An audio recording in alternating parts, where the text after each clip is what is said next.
Last month, Jared Kushner hosted a big meeting of tech company CEOs and venture capitalists to discuss tech policy with the president, with Donald Trump. They wanted to advise him, set the agenda going forward. And there you had some big leaders of companies that you might have heard of, like Apple and Microsoft, these massive tech giants. And you also had Zachary Bookman, the 37-year-old CEO of startup OpenGov. Now, you probably don't have an OpenGov phone or an OpenGov laptop. You've probably never heard of it before because it's not an Apple and it's not a Microsoft. It is not a gigantic corporation. It does, however, aim to make government data more user-friendly and has sought business with the federal government, according to its website. So that's what it does. It has to do with government transparency, which sounds good, but still suspicious that a company no one has ever heard of before was at this meeting with the likes of an Apple and a Microsoft. In fact, he was the only chief executive of a small firm among the 18 tech leaders that were chosen. And if you bring up this chart, you're gonna see the market capitalization, I believe, of those different, the market value of those different companies. So you have like things like Apple, Alphabet, and we're talking about dozens of billions of dollars on average, and then OpenGov's down at the bottom, 0.18, way smaller than even the next smaller, which seems sort of weird until you find out the connection that that CEO, that company has to high-placed members of Trump's inner circle. Mr. Kushner, Jared Kushner, who organized it, his brother, through a venture capital firm called Thrive Capital, is a part owner of OpenGov, according to government disclosures. Until earlier this year, Mr. Kushner himself owned stakes in that venture capital firm that he sold to his brother. Now, lest you believe that Mr. Kushner is helping out his immediate family by inviting someone there who has no real cause to be there, a spokesman for Thrive said the company did not play any role in OpenGov's invitation and was not aware of its participation in the meeting until after the fact. And Mr. Kushner didn't suggest the invitation to OpenGov, according to his government tech innovation office. I'm sure they're telling the truth. Yeah, well look, they reached out to Mr. Bookman, the CEO. He said he thinks his company was invited because it, quote, is recognized as an industry leader for our work at the state and local level.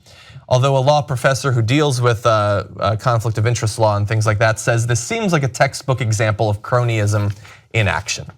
Look, if you're gonna choose 18 tech CEOs, there's a lot of people to choose.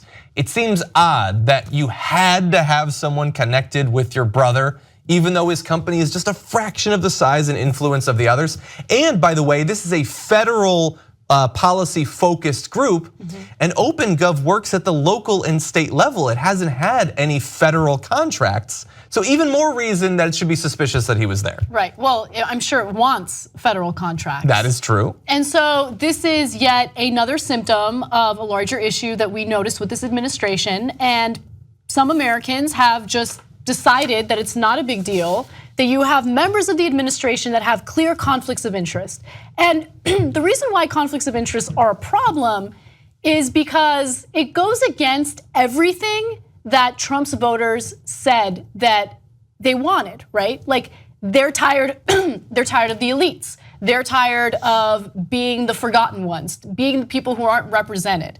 Well, look what's happening in government right now. You have Donald Trump funneling money to his own properties by holding all these meetings with foreign leaders at Trump properties. You have Jared Kushner's family traveling to China and trying to persuade wealthy Chinese investors to pour in $500,000 in Kushner properties just so they can get their golden visa or launder some money, right? And so that's a huge conflict of interest, which they got some criticism for. From us. From us. But that's the frustrating part, John, right? Like, if you are part of Trump's base, I understand the frustrations that you've been feeling, that you don't feel like this economy has been working for you, that you've been forgotten. I get it, right? But do you really think that these people are looking out for you? Do you think that Kushner's concerned about you? Do you think Trump's concerned about you? Time and time again, they've proven to us that they have used their position of power to funnel money and line their own pockets, yes. Right? And that's exactly what's happening here. Here is this startup company that's tiny, minuscule, honestly has no business being at this meeting. And the reason why they went there and had that opportunity was because of their ties to the Kushner family. Yeah, look, I try to be fair with any person or organization other than Donald Trump. And so I looked into this company, and in some cases it looks like they've done fine work. They did some work for a state, I think it was Ohio, I apologize, I didn't write it down, so don't quote me, but their ranking in terms of government transparency on the state level was pretty bad.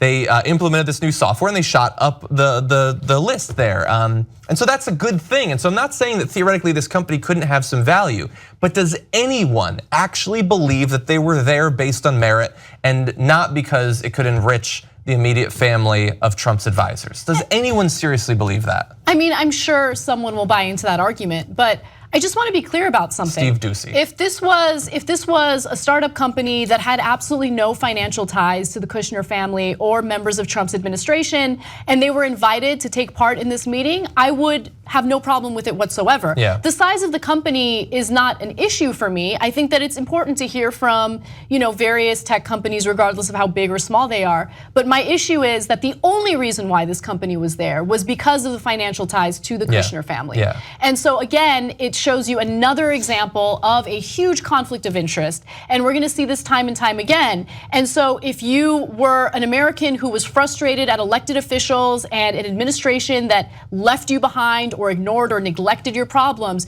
you should be livid about this. Yeah. Because this is cronyism to another level. Like, I didn't think that cronyism in this country could get worse, but it got worse. And I think a lot of people are asleep at the wheel as this is taking place. If you like this video, you'll love the whole TYT network. Check it out at tytnetwork.com/join.